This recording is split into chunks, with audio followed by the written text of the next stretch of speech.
My father didn't show any ill effects of smoking until partway through his life. I suppose he would have been probably around early 50s when he got a dose of bronchitis one Easter. Now, he'd never been ill in his life ever at all of any sort, always been a very, very fit man, very healthy man.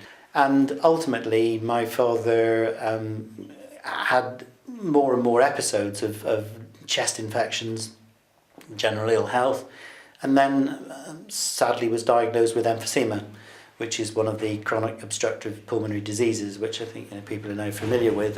He found that he couldn't go out when it was windy and when the weather was cold and when the weather was wet and so on, because it affected his breathing and he was finding difficulties. By this stage he was on to a variety of pills and potions. He had different types of inhalers, and ultimately his emphysema reached the point where actually he wasn't able to smoke anymore. Literally wasn't able to. He had insufficient lung capacity to manage to inhale on a cigarette, and that was the only time when he finally stopped smoking. It got to that point before he actually gave up, and ultimately he just did less and less, and eventually finished up for the last few years of his life, sadly, moving between bed and an armchair in the bungalow in which my parents were living at the time, with an oxygen cylinder next to him in the chair and 2 tubes sticking up his nostrils, and he needed that to breathe. So he had a really miserable, I would say probably the last 5 or 6 years of his life were extremely uncomfortable and unpleasant for him.